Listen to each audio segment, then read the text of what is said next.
ನಮಸ್ಕಾರಗಳು. ಇವತ್ತಿನ ದಿನಮಾನಗಳಲ್ಲಿ ನಾವು ಏನು ಕೋವಿಡ್ ಇನ್ಫೆಕ್ಷನ್ಸ್ ಗಳನ್ನ ನಾವು ಕಂಡು ಬರ್ತಾ ಇದ್ದೀವಿ. ಈ ಸಲುವಾಗಿ ತಾವೆಲ್ಲರೂ ಮುಂಜಾಗ್ರತೆ ಕ್ರಮವನ್ನ ಅನುಸರಿಸ್ಕೋಬೇಕು.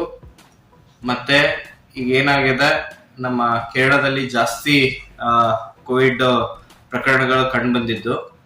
ಈಗೇನ್ ನಾವು ನಮ್ಮ ಅಯ್ಯಪ್ಪ ಸ್ವಾಮಿ ಭಕ್ತಾದಿಗಳು ಏನು ಹೋಗ್ತಿರಲ್ಲ, ಹೋಗಿ ಬಂದ ತಕ್ಷಣ ಏನಾದ್ರು ಸಿಂಪ್ಟಮ್ಸ್ ಅಥವಾ ಹೋಗಿ ಬಂದ ತಕ್ಷಣ ಡ್ರೈವರ್ಸ್, ಅಯ್ಯಪ್ಪ ಸ್ವಾಮಿ ಭಕ್ತರು ಎಲ್ಲರೂ ನೀವು ಬಂದು ರ್ಯಾಟ್ ಮತ್ತು RT-PCR ಟೆಸ್ಟ್ ಗಳನ್ನ ಮಾಡಿಸ್ಕೊಳ್ರಿ.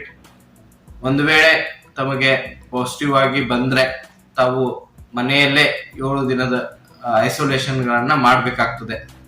ನಿನ್ನೆ ಏನು ನಮ್ಮ ಸರ್ಕಾರ ಏನು ಮುನ್ಸೂಚನೆ ಕೊಟ್ಟಿದೆ, ಯಾರು ಪಾಸಿಟಿವ್ ಆಗಿ ಬರ್ತಾರಲ್ಲ ಅವರಿಗೆ 7 ದಿನದ ಮಟ್ಟಿಗೆ ಸಾಂದರ್ಭಿಕ ರಜೆ ಯಾವುದೇ ಗೌರ್ಮೆಂಟ್ ಇರ್ಲಿ ಅಥವಾ ನಾನ್ ಗೌರ್ಮೆಂಟಲ್ ಆರ್ಗನೈಸೇಷನ್ ಇರ್ಲಿ ಕೊಡ್ಬೇಕಂತ ಹೇಳಿ ಏನು ಅವರು ಏನು ಪ್ರಕಟಣೆ ಮಾಡಿದ್ದಾರೆ. ಅದೇ ರೀತಿ ತಾವುಗಳನ್ನ ಅನುಸರಿಸಬೇಕಾಗ್ತದೆ.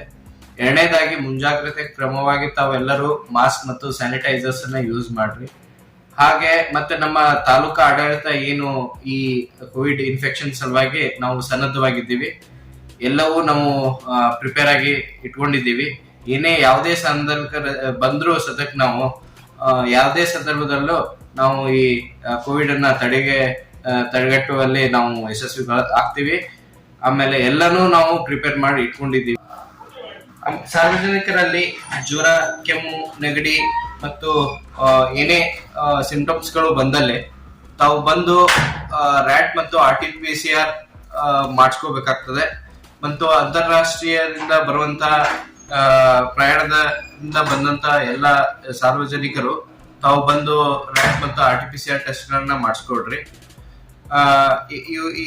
ಮತ್ತೆ ಕೋವಿಡ್ ಹರಡುವ ಸಲುವಾಗಿ ನಾವು ಈಗಾಗಲೇ ಎಲ್ಲ ತಾಲೂಕಾ ಆಡಳಿತದ ಪರವಾಗಿ ನಾವು ಎಲ್ಲ ಜನಸಾಮಾನ್ಯರಲ್ಲಿ ಅರಿವು ಮೂಡಿಸ್ತಾ ಇದ್ದೀವಿ.